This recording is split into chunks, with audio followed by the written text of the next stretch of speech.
del Cabo de Halcón.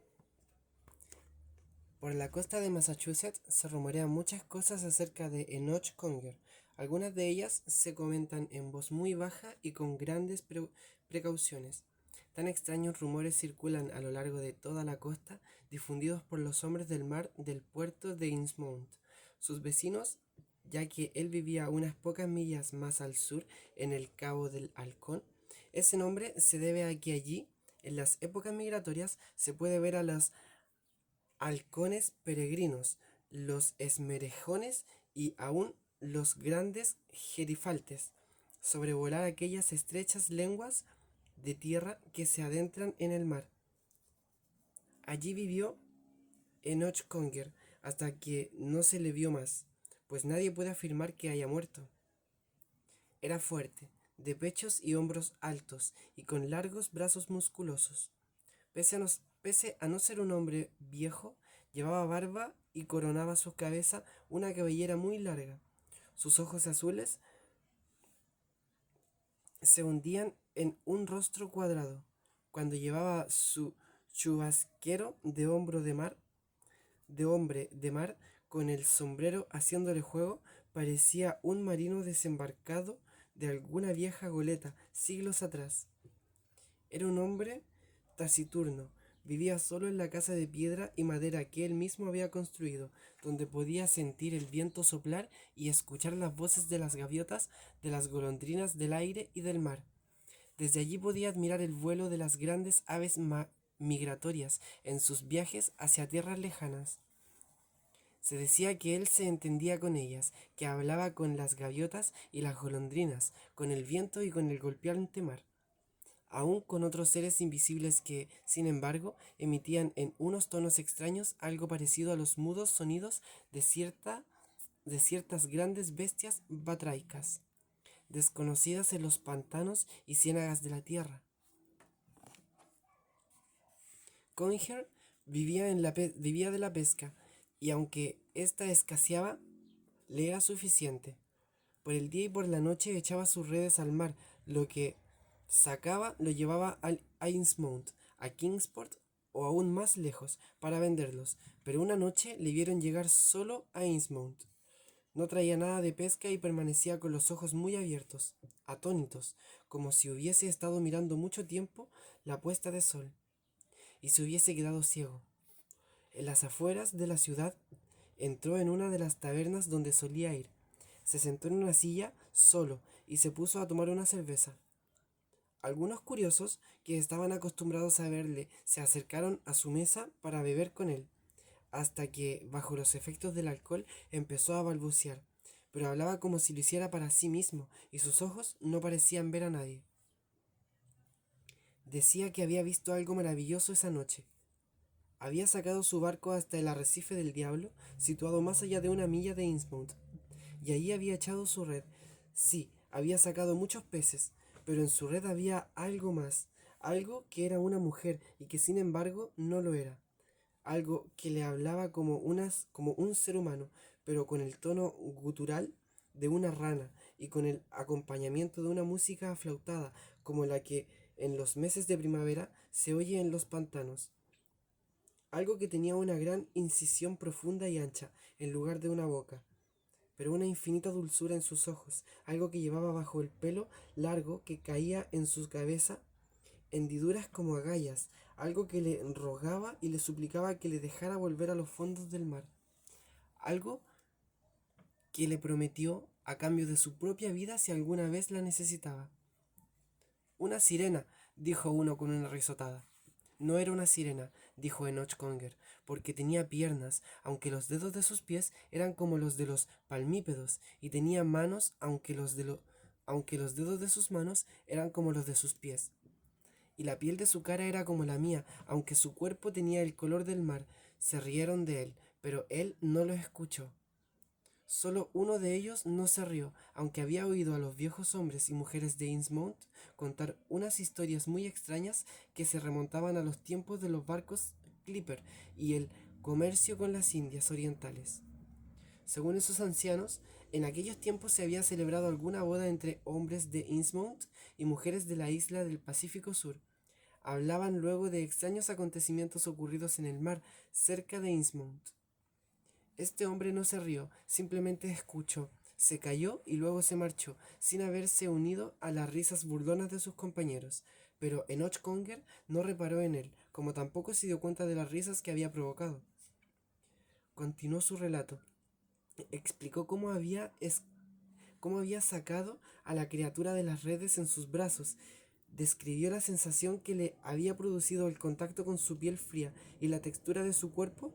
Contó cómo la había soltado, cómo la vio nadar y sumergirse entre las rocas del arrecife del diablo, cómo la vio aparecer de nuevo, levantar sus brazos una última vez hacia arriba y desaparecer para siempre. Después de aquella noche, Enoch Conger volvió poco a la taberna. Cuando venía era para sentarse solo y eludir a cuantos le preguntaban por su sirena, y querían saber si le había hecho alguna proposición antes de dejarla libre. Volvió a mostrarse taciturno, hablaba poco, bebía su cerveza y se iba.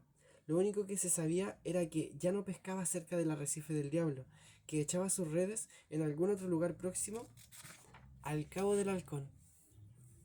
Aunque se rumoreaba que temía volver a ver la cosa extraña que había cogido aquella noche entre sus redes. Se le veía con frecuencia en la punta de la estrechura lengua de tierra, de pie, mirando al mar, como si esperase ver aparecer una embarcación en el horizonte, o el mañana que siempre ronda y nunca llega para los buscadores de futuro, e incluso para muchos hombres, sea lo que esperan y pierden la vida. Enoch Conger se volvió cada vez más introvertido, y él, que había sido un asiduo cliente de la taberna de Innsmouth, acabó por no aparecer más por allí. Se limitaba a traer el pescado al mercado y volvía apresuradamente a su casa con las provisiones que necesitaba. Mientras tanto, la historia de su sirena se extendió a lo largo de toda la costa, tierra adentro, hacia Arkham y Dunwich, por el Miskatonic e incluso más allá de las negras y túpidas colinas donde vivía la gente menos inclinada a tomarse a broma estas cosas. Pasó un año, y otro, y una noche llegó a Innsmouth la noticia de que Enoch Conger había resultado gravemente herido durante su solitaria pesca. 2 pescadores lo habían visto al pasar tendido en su barco y lo habían socorrido. Como su casa del Cabo de Halcón era el único lugar donde quería ir, le llevaron allí. Antes de ir rápidamente a buscar al doctor Hillman de Innsmouth, cuando volvieron a casa de Enoch Conger acompañados del médico, el viejo pescador había desaparecido.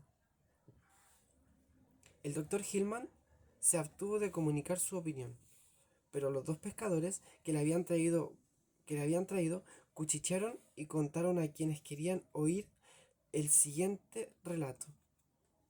Hablaron de la gran humedad que reinaba en la casa, de las innumerables gotas de agua que se deslizaban a lo largo de las paredes, que colgaban del picaporte de la puerta y que empapaban la cama donde había dejado a Enoch Conger antes de salir en busca del doctor. Hablaron de las huellas mojadas dejadas en el suelo, con unos pies palmípedos. Aquellas huellas eran muy profundas a lo largo de todo su recorrido, desde la casa hasta el mar, como si un gran peso, tan grande como el de Enoch Conger, hubiese sido llevado por esos pies, obligados a hundirse en el suelo, a cada paso, hasta dejar la nítida impresión de sus dibujos. Pronto se enteró todo el mundo de lo sucedido, pero la gente se reía de los pescadores, pues no había más que una línea de huellas y Enoch Conger era un hombre demasiado pesado como para que alguien pudiese cargar con él todo ese recorrido. El doctor Hillman no había hecho el menor comentario, salvo que había visto pies palmípedos en algunas habitantes de Innsmouth, pero que los dedos de Enoch Conger, que había examinado en alguna ocasión, eran normales y no palmípedos. Algunos curiosos fueron a la casa del Cabo del Halcón para ver si podían descubrir algo nuevo, pero volvieron desilusionados. No vieron nada y se sumaron a los que se burlaban de los infelices pescadores. Al cabo de algún tiempo, aquellos dos pobres hombres fueron reducidos al silencio, y no faltaron quienes dejaron caer la sospecha de que ellos eran quienes habían hecho desaparecer a Enoch Conger, y habían inventado aquella historia para encubrir su acción.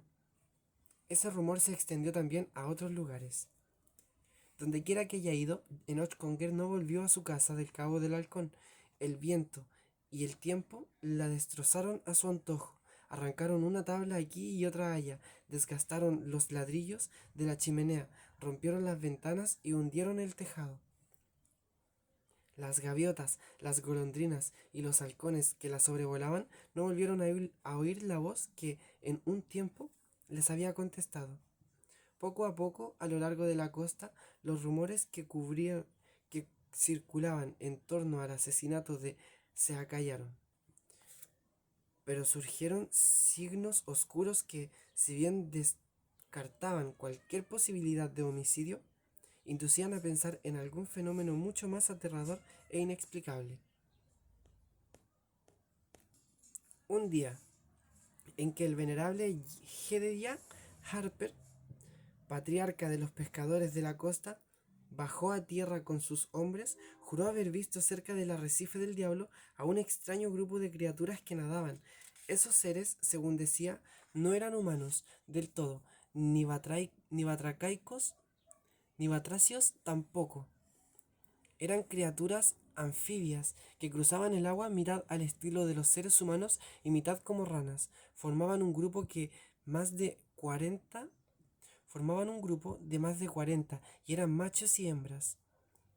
Habían pasado cerca de su barca y brillaban a la luz de la luna como unos seres espectrales surgidos de las profundidades del Atlántico. Parecían estar cantando a Dagón, un canto de alabanza, y entre ellos, si formando parte del mismo grupo, había visto a Enoch Conger, nadando con los demás, desnudo como ellos, y uniendo su voz a las suyas en el cántico de alabanza. Atónito, le había llamado. Enoch se había vuelto para mirarle y le había visto la cara. Luego todos, así como Enoch Conger, se sumieron bajo las olas y no volvieron a verlos más. Cuentan que, por haber hablado tanto, el viejo hombre fue reducido al silencio por miembros de los clanes March y Martin, que, según se decía, estaban emparentados con algunos habitantes del mar. La barca de Harper no volvió a salir a la mar. El viejo no tenía ya que ganarse la vida, ni los hombres que habían formado su tripulación. Transcurrió mucho tiempo hasta que un día un hombre joven que había pasado su niñez en Innsmouth y se acordaba de Enoch Conger regresó al pueblo de esta ciudad y contó que él, en compañía de su hijo pequeño, había salido a remar a la luz de la luna. Ya habían pasado el Cabo del Halcón, cuando, de repente, justo detrás de su barca y tan cerca que hubiesen podido tocarlo con su remo, surgió el torso desnudo de un hombre entre las olas. Se mantenía en el agua tal como si otros, a quienes no podía ver, le estuvieran sosteniendo por debajo. Su cara, el rostro de Enoch Conger, se volvió hacia el Cabo del Halcón y parecía mirar con nostalgia la casa que seguía allí en ruinas. El agua chorreaba de su largo pelo, de su barba, y se resbalaba sobre su cuerpo oscuro. Su piel dejaba de, debajo, su piel, debajo de las orejas, tenía como dos grandes agallas, y luego, tan extraña y repentinamente como había surgido, desapareció, sumergiéndose en el mar. A lo largo de la costa de Massachusetts, cerca de Innsmouth, se rumorean muchas cosas acerca de Enoch Conger, y otras se insinúan en voz baja.